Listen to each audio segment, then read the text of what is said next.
By chance, I was hired as a consultant to help strengthen compliance at the very company where my sister had recently started working. That company was hosting a social event, and at the gathering, the female department head placed a name tag reading, "Stupid Miss Frumpy," on Angela's seat, mocking her, and then publicly humiliating her so persistently that she broke down in tears. I was enraged and decided to take action against this woman who had long been abusing her power and driving others to the brink. My name is Steven, and I'm turning 28 this year. I run a management consulting firm as its president. With my own office building and several dozen employees, I had succeeded in building a solid foundation for the company and society. I studied business administration and accounting in college, and after graduating, I joined a major trading company. It was a well-established mid-sized firm, and I originally intended to work there for many years. But an unexpected turning point awaited me. At the company, the General Affairs Department handled compliance, but in an environment dominated by a sports club mentality, that department had always been ignored. The executives were content as long as they could publicly say, "We're addressing compliance," so even if some harassment occurred internally, the department never truly stepped in. However, in my third year at the company, an incident occurred in which a new employee in the sales department was subjected to severe workplace bullying and ended up refusing to come to work. I was in accounting, but the employee happened to be a junior from my college, so I personally spoke with him and found that what had happened was essentially outright bullying. Yet his complaint had been shelved by General Affairs and was treated merely as absenteeism. He was told he might be depressed and was advised to seek psychiatric care, with no meaningful action taken. I was outraged by this unjust response, and going beyond my role in accounting, I raised awareness throughout the company. Eventually, I succeeded in exposing the bullying in the sales department, getting the responsible party disciplined, and pushing through environmental improvements. I had accomplished my goal to some degree, but the backlash was significant for someone like me, a third-year employee from accounting who had stepped into the spotlight. My boss warned me, "Don't get involved in matters that don't concern you from now on." Sales department members complained, saying, "Because of you, now people think our department is a hotbed of harassment." My junior appreciated what I had done, but said, "Even if I return, I'll clearly be treated like I'm walking on eggshells. I've decided to just go back to my hometown and start fresh," and then he left. I didn't think I had done anything wrong, but I couldn't accept the way it all ended. Why did someone who had been bullied have to give up and walk away even after the problem was resolved? Why did I, who worked so hard to push the company to change, have to be viewed as someone who caused trouble for everyone else? If the company had addressed the issue properly before it escalated, a much better solution could have been found. That incident led me to start researching what kinds of problems had occurred at other companies and what countermeasures had been implemented. I began devoting late-night hours to reading court records and eventually became an expert in corporate compliance cases. I started to feel it would be a waste to keep that knowledge to myself, so I began sharing it in the form of casual blogs and videos explaining how corporate attitudes toward compliance had evolved over the past several decades. The response was greater than I had expected, and I soon began receiving inquiries from viewers seeking advice on workplace harassment. I always made it clear that I was not a certified expert, but I shared strategies that I believed could be effective, using past case examples as reference. Eventually, people began reporting that after following my advice, such as utilizing their internal compliance departments or consulting external organizations, they had been able to resolve their workplace problems. At first, I simply thought, if I could help reduce even a small part of society's problems in this way, maybe my own struggles had been worth it.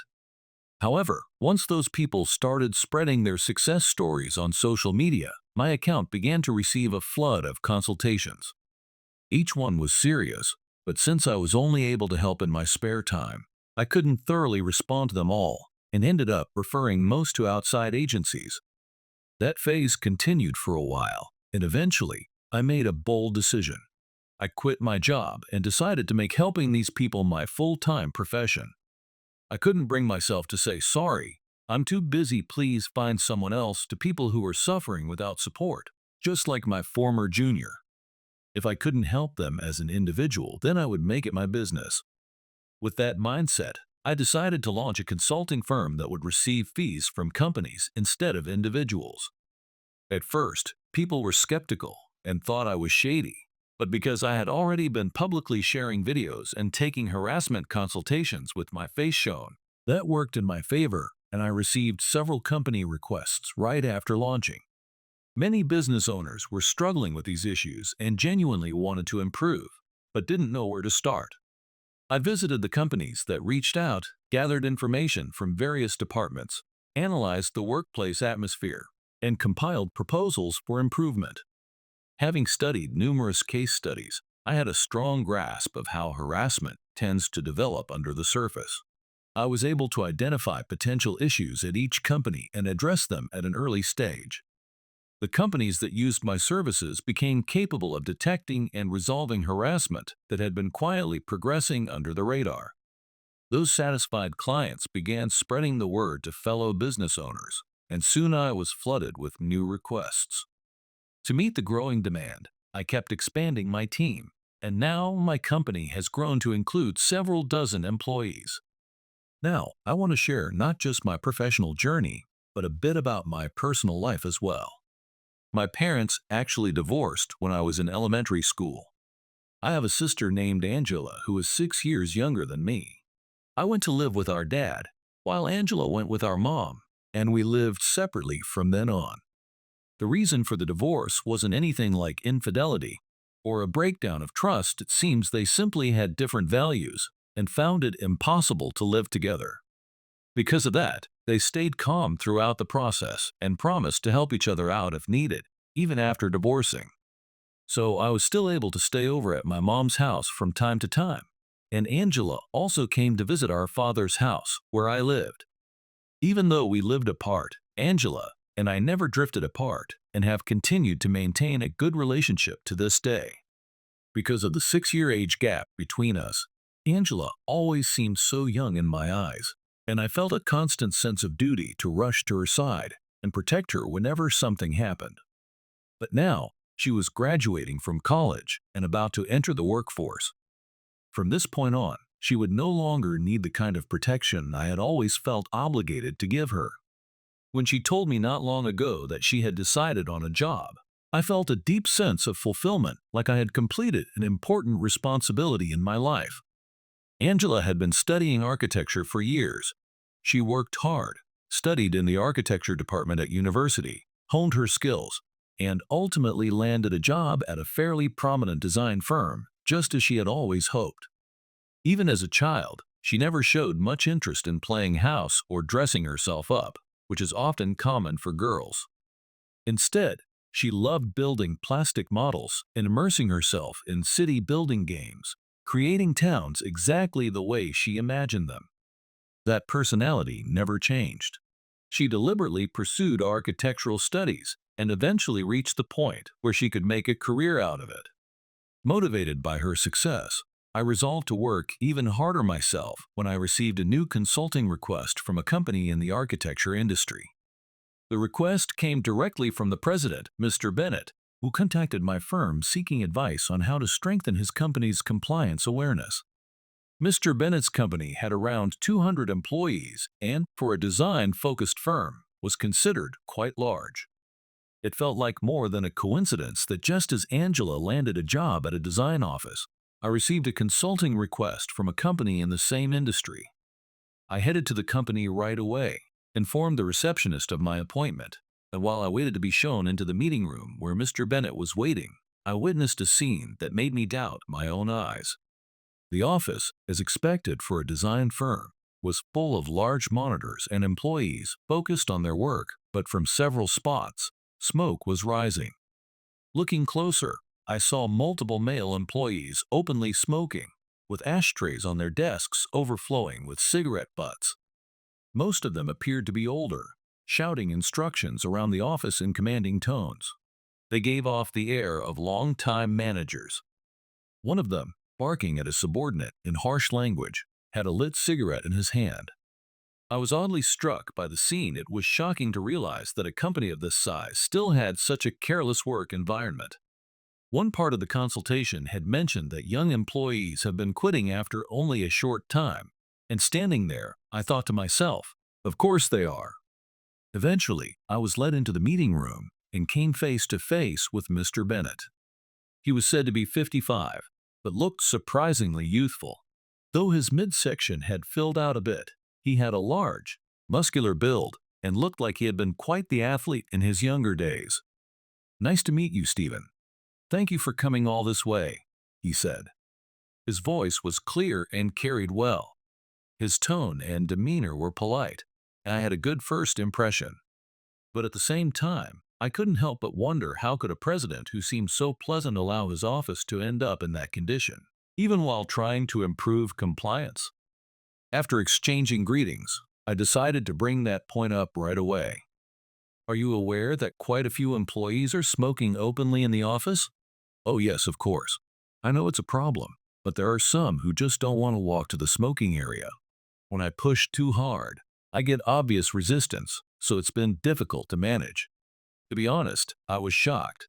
As things stand, your company is facing a serious risk of litigation. The moment I said litigation, Mr. Bennett looked taken aback. "I'm not aware of any major harassment cases here so far. Workplace harassment doesn't always surface that easily, so I don't think you can be certain of that. But I wasn't referring to harassment just now. I was talking about secondhand smoke. Since the Health Promotion Act went into effect, businesses are legally required to protect non-smokers from passive smoke exposure. Yes, this company does have a smoking area, but some employees simply ignore it and smoke openly, even using regular cigarettes, not even e-cigarettes, in spaces shared with non-smokers. It's only human to mistake what's normal inside your organization for what's acceptable in society, but in this case, it can't be overlooked," I said. I then shared examples of companies that had been ordered to pay large settlements for failing to prevent health damage caused by secondhand smoke. According to legal precedent, if a non-smoker at this company were to sue, the company would almost certainly lose. Hearing that, Mr. Bennett's face turned serious. From his reaction, I could tell that Mr. Bennett wasn't a bad person. He had the ability to lead a company, but it was also clear that he was hesitant to push back against older, long-serving employees, those of his own generation.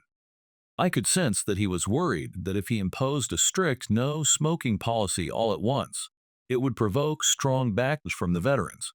So I proposed a gradual improvement plan. First, we would begin by banning traditional cigarettes inside the office in phases.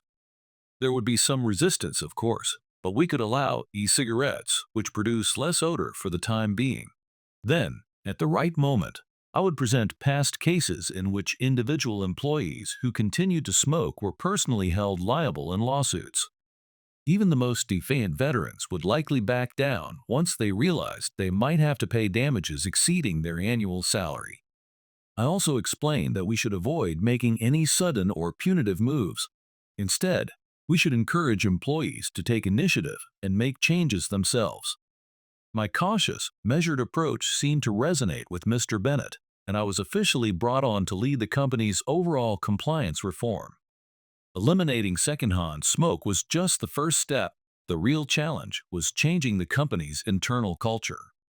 Even from my first day, I could tell that the office had a strong old-school, top-down atmosphere, and I believed it would be essential to change the mindset of the veteran male employees in particular. After the contract was signed, I visited Mr. Bennett's company again. This time, in addition to Mr. Bennett, there was a middle-aged woman in the room. "Stephen, this is Melissa, the head of our design department." When Mr. Bennett introduced Melissa to me, I have to admit my first impression of her was not a good one. She looked to be around 40, but was wearing clothing that was far too flashy for a professional setting. She also had on large earrings and long decorative nails, accessories that clearly seemed inappropriate and even disruptive for someone in design work. The strongest impression came from her perfume. The moment I opened the meeting room door, the overpowering scent nearly made me grimace. "After speaking with you the other day, Stephen, I realized I needed to improve the outdated culture in this company. As the first step, I brought in Melissa from outside and appointed her as a department head. These days, just not having a female manager can get you criticized for gender discrimination, Mr. Bennett said with a satisfied smile.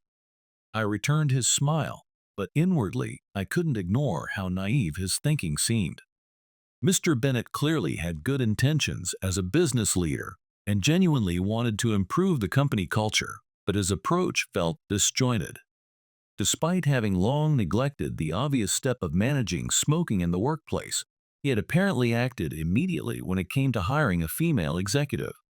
To make matters worse, the flashy appearance and overpowering perfume of Melissa, whom Mr. Bennett had personally invited, did not seem likely to be well received by the staff.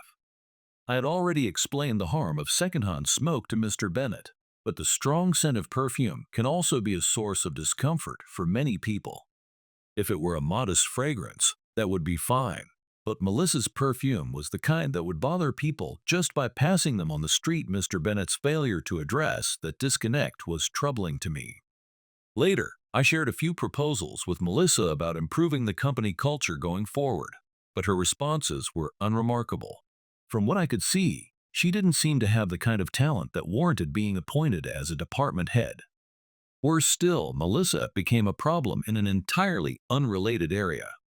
Throughout the conversation, she repeatedly asked for my personal contact information, and I had to put in real effort to avoid giving it. I had already provided the company's general business contact, which was all that was necessary for work matters.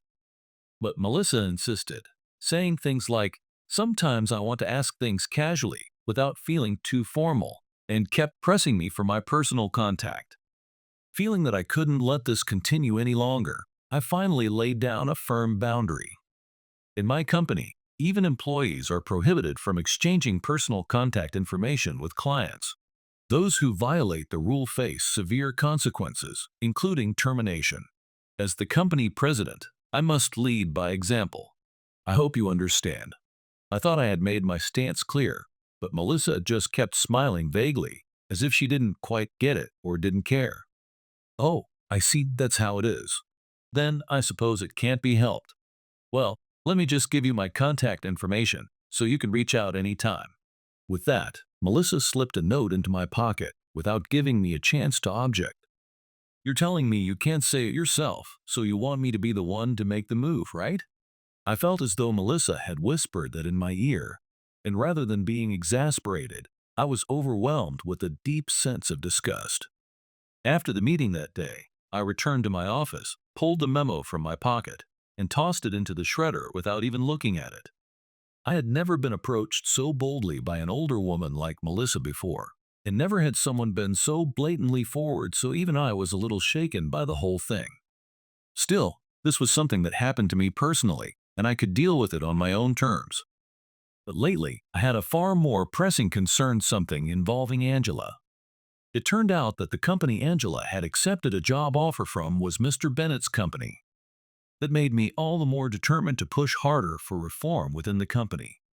If I could help soften the company's outdated, macho culture, Angela's work life would become that much easier.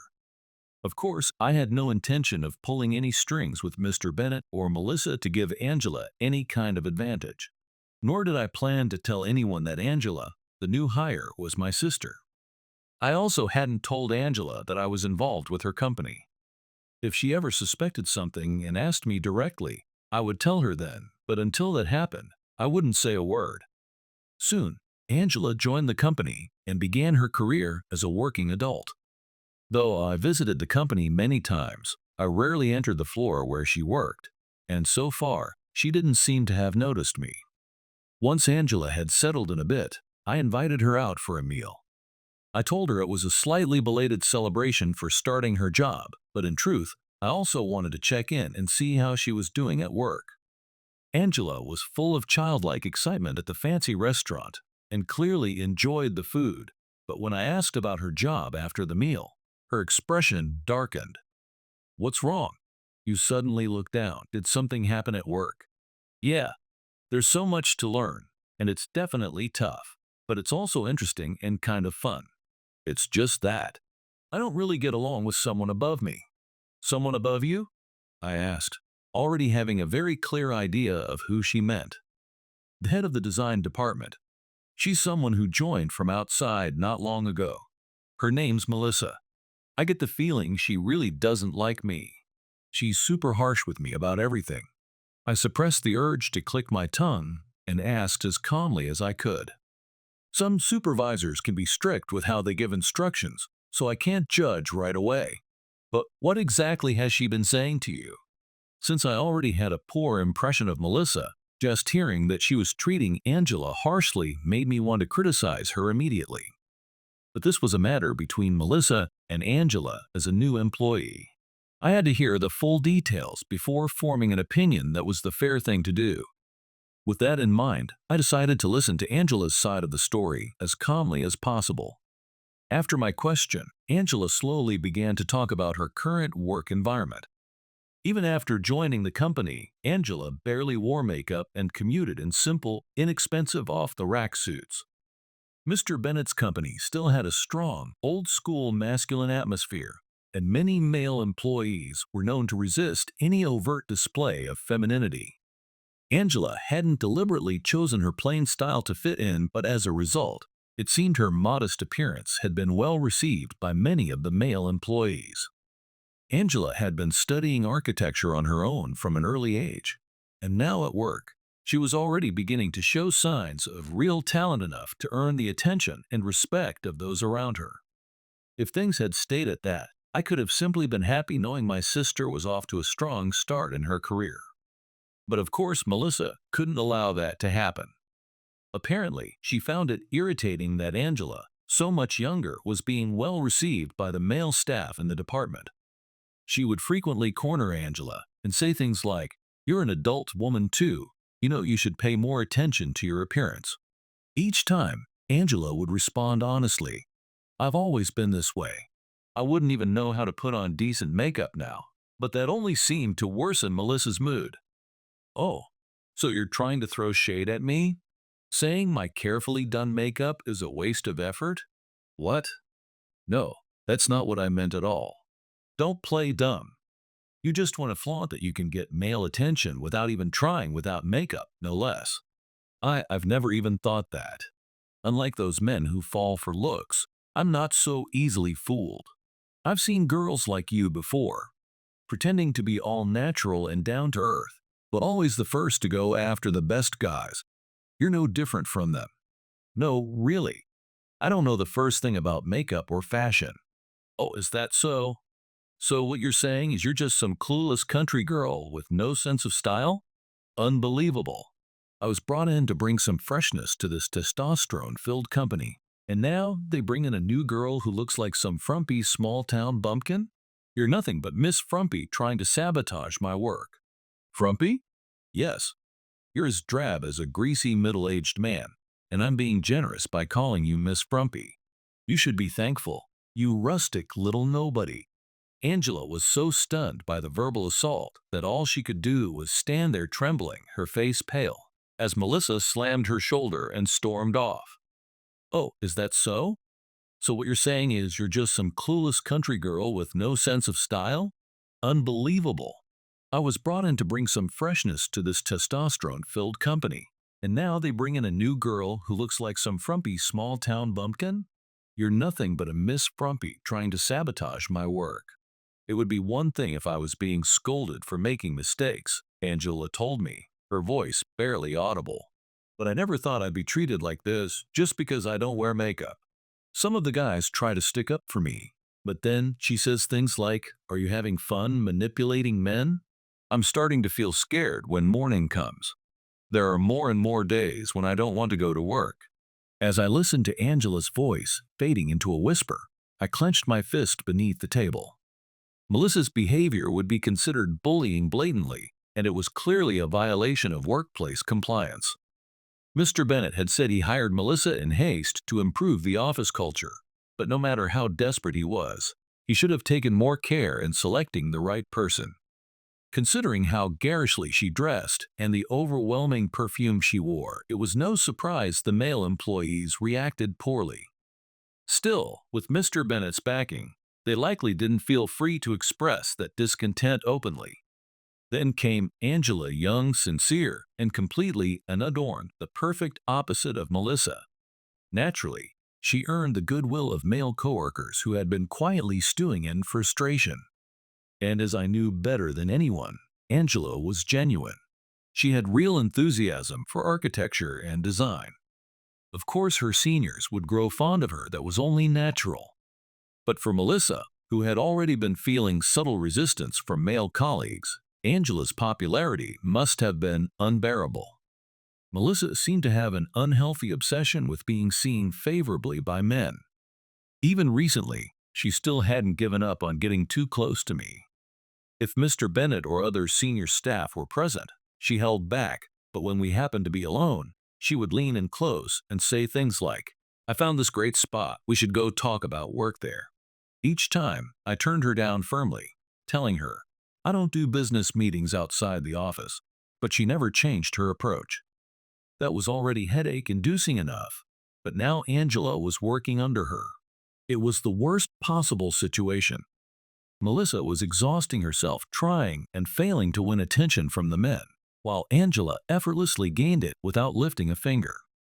When it came to male approval, Melissa's perspective was painfully narrow, and through that lens, Angela's natural way of being could only look like a provocation.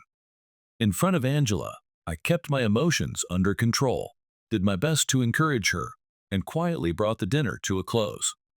I wanted to act for Angela right away, but if I moved too hastily, it would look like I was trying to publicly punish Melissa, which would only cause her to hold a deep grudge and lead to problems later on. So even then, I didn't report Melissa's behavior to Mr. Bennett or push for strong measures. Instead, I focused on shaping a workplace culture that didn't tolerate power harassment. Once that kind of atmosphere took hold, not only Melissa, but any problematic manager that came along in the future could be corrected naturally by the organization. As a consultant, my job wasn't to rush in and rescue Angela. It was to build a long-term environment where problems like this wouldn't arise in the first place. I made a conscious decision to think that way and refrained from intervening directly, keeping a careful watch on the situation. Around that time, Mr. Bennett's company announced they would be holding a company party. It was a social gathering for all employees, also inviting long-standing clients and external vendors. I too had been invited as a consulting partner. Then came the day of the party. Just as I stepped out of my car in the hotel parking lot and headed for the entrance, I ran into Angela, who had arrived at the exact same moment. "Stephen, what are you doing here?" At that point, there was no way I could keep my connection to the company a secret, so I briefly explained that I had recently started consulting for Mr. Bennett's firm. "What? Why didn't you tell me?" With sibling familiarity, Angela grabbed my arm and pressed me for answers. That day, because it was a formal party, Angela was very unusually wearing a full face of makeup. Even with family bias, I had to admit Angela's makeup suited her perfectly that evening. I found myself thinking she wouldn't hurt to wear that level of makeup more often. While the two of us were chatting and laughing like siblings, a sharp voice cut in from the side. "Hey, what do you think you're doing?" Angela, who had been all smiles and full of energy just moments ago, froze in place. We turned toward the voice and saw Melissa standing with her hands on her hips, wearing a loud, vividly colored dress. "Angela, is that how you behave in front of a guest?" Angela had been almost hanging off my arm, but at Melissa's harsh tone, she straightened up quickly and looked down at the floor. "Melissa, I don't think there's any need to be so upset. Oh, Stephen, would you look at that? There's a crease on your sleeve. Honestly, that suit was tailored for you, and now it's ruined thanks to that backward little bumpkin yanking on it so carelessly." Ignoring my words, Melissa looped her arm through mine under the pretense of straightening my sleeve. There wasn't a single wrinkle on my suit. I immediately shook off her hand. For a second, Melissa looked caught off guard at being brushed aside, but she quickly turned to the still withdrawn Angela and barked, "What are you just standing there for? Go help with the preparations. You're so useless." Then she pushed her toward the event hall. I'm sorry, Stephen. She's just an unusually difficult new hire. I'm constantly having to deal with her. She's always trying to cozy up to men and use her charm to get ahead. I'd really love to sit down with you sometime and discuss how to handle someone like that." As she said this, Melissa reached out to touch me again, but I quickly dodged her hand and, without saying a word, followed Angela into the venue. If I hadn't forcibly brushed her off like that, I wasn't sure I could have resisted the urge to shout at Melissa for insulting Angela right in front of me. The start of the party was fast approaching. My seat was at the guest table, which gave me a clear view of the entire room. I could also see where Angela was seated, and it was obvious something was wrong. At first, I thought maybe Melissa was harassing her again, but Melissa's garish dress made it easy to spot her at a distance, sitting well away from Angela. Still, even from afar, she kept staring at Angela with a strangely satisfied expression on her face. I had a bad feeling, but I couldn't move. Mr. Bennett had just begun his opening remarks. As soon as his speech ended, I rushed over to Angela. There she was, sitting silently at her table, head down, not speaking to anyone. Just as I was about to ask, "What happened?" my eyes caught the name tag in front of her, and I froze. In bold red letters, it read, "Stupid Miss Frumpy." Beneath the red scrawl, her name, Angela, was written in the proper format. It was obvious someone had scribbled the insult over the original name tag. I instantly grabbed the name tag and pulled it off the table. Angela looked up in a panic. "No, you can't." "Why not? There's no reason to leave something like this sitting here. This is blatant harassment." "No, please. Melissa told me I had to leave it there until the end. If I move it, I don't know what she'll do." So it was Melissa after all. Not only did she write this, but she forbade you from removing it? I'm honestly speechless. As I stood there seething with anger, a blur of bright colors appeared in the corner of my vision. A dress dyed in colors so vivid it was almost painful to look at came right up to me. Above it was Melissa's face, made up even more heavily than usual, twisted into a grotesque smile of delight. "Angela, could you please leave that name tag exactly where it is until the end of the event?" "Melissa, this is completely unacceptable," I said. "Oh, Stephen, I know you wouldn't be aware of this, but Angela is always flirting with the men and disrupting the company's moral tone. I told her to behave herself at the party, but the moment I saw her bothering you earlier, I realized she needed to be firmly disciplined, so that's what this was."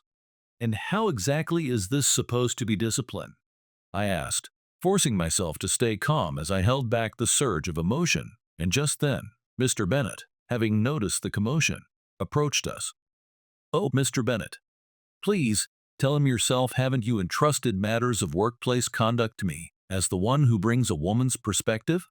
And from where I stand, Angela's inappropriate behavior has become intolerable. No matter how many times I warn her, she refuses to change. So I felt I had to make her understand her place with a bit of tough love. "I see.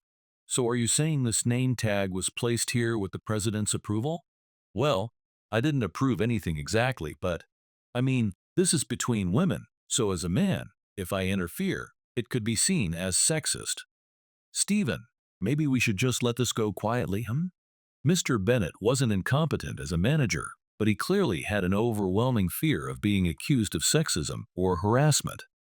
That's probably why he had hired me as a consultant in the first place.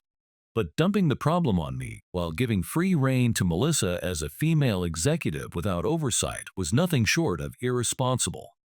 "I'm afraid this is not something I can let go quietly," I said firmly. Just then, Angela tugged gently on my sleeve, still seated and unmoving. I'll be fine. Please, don't make a scene. It could affect your work, right?" Even in this awful situation, Angela was worrying about me, afraid that I'd damage my relationship with Mr. Bennett and lose my position. But to the other party in the room, Angela's concern seemed to mean something entirely different. "Hey, Angela, what do you think you're doing getting all cozy with Stephen like that?" At that moment, Angela flinched visibly, pulled her hand away from my sleeve, and froze in place. Melissa stormed up to Angela, placed a hand on her shoulder and began shouting, "There's nothing untrue about that name tag. A country bumpkin like you, who does no real work and spends all day chasing men, deserves a label like that. Everyone already thinks of you as a frumpy mess, so I just made it clear for them. You can't even see yourself objectively, no wonder you go around shamelessly fawning over every man in sight. You know what you really are? What that name tag says. From now on, you're going to take it home, look at it every day, and learn to stay in your place." Dressed in garish colors, Melissa bared her teeth as she screamed at Angela, who couldn't even look away frozen, until finally, her emotions broke and tears began pouring down her cheeks. Sure, those tears might work on men, but they won't work on me. Give it up, you little fox. Enough. My voice, shouted from the pit of my stomach, echoed through the hall. Conversations stopped instantly as every eye turned toward us. Holding the humiliating name tag up in front of me, I tore it cleanly in half. Then I ripped it again, shredding it into pieces before throwing them in Melissa's direction. "What do you think you're doing?" she shrieked. "Shut up, Mr. Bennett. I didn't care that we were surrounded by people. I let my temper show. There are too many eyes here. We're going to settle this in a private room. I want a proper response from both you and Melissa." With that, I took Angela, still sobbing, and led her out of the venue. I quickly spoke to a staff member and was able to borrow an empty conference room for a short time. I managed to persuade Angela, who kept saying, "I just want to go home," to stay and join us. Mr. Bennett seemed to understand why I was angry, but Melissa clearly had no clue what she'd done wrong. "Stephen, there was no need to raise your voice like that. If you just left the matter to me, I could have taken care of disciplining Angela myself," she said. "Do you really think I brought you here to discuss disciplining Angela? I honestly can't understand how someone like you was chosen for a management role." I fixed her with a sharp stare, and Mr. Bennett, looking uncomfortable, averted his eyes. Melissa, on the other hand, completely misunderstood the situation. "Why are you defending Angela so fiercely? Don't tell me. Are the two of you in some kind of improper relationship? How far detached from reality are you? Listen, this meeting is happening because of the outrageous harassment you carried out in front of everyone just now. That's what we're here to deal with. Stephen, I just think maybe this situation calls for a bit of caution. There was no harassment. I was simply providing guidance to maintain company standards. And if you call that harassment, then you're discriminating against me as a female manager. In that case, I'll see you in court." Now, Melissa, let's not get too worked up." "Oh, I'm already past that. Stephen just openly sided with Angela. That proves they're in a shady relationship. You think I didn't notice? So she's been cozying up to you too, huh? I won't stand for this. This Miss Frumpy has completely disrupted company order. She deserves to be disciplined. And if you won't agree to it, Mr. Bennett, then I'll sue you for gender discrimination." "Melissa, please calm down. If you want to go that route, I won't stop you, but the courts don't have time for ridiculous cases like this." "Stephen, you're really taking her side? I knew it. All men are the same. Whether it's some frumpy hick or a manipulative little fox, as long as she's young, that's all that matters to you. You're disgusting. I'll sue this whole company, and you two, you'll all be exposed as sexist pigs. Angela is my biological sister." "What? Excuse me? You didn't hear me? Angela is my younger sister by 6 years. If you don't believe me, I'd be happy to go to the city office and show you the family register. You really expect me to fall for that obvious lie? You're just scared of being sued. So now you're spouting nonsense. Some top consultant, you fall to pieces the moment a woman's involved. I can't believe I ever thought a man like you was worth my time. Well, you're not. Good riddance." Somehow, it felt like Melissa thought she was the one dumping me, but if this meant she'd finally lost interest in me, then frankly, I couldn't be more relieved. "Angela, is that true?" "Yes." "No way. I had no idea." "That's all there is to it," I said. "We have nothing more to explain. If you're still doubtful, feel free to petition the court. and look up our records. But now, let's get to the real matter. Mr. Bennett, how do you intend to handle the appalling verbal abuse Melissa just inflicted on my sister in front of dozens of witnesses? Well, if you're afraid of being accused of misogyny and choose to do nothing, that's your decision. But in that case, I'll be filing a lawsuit seeking damages for the emotional distress Angela has suffered. What?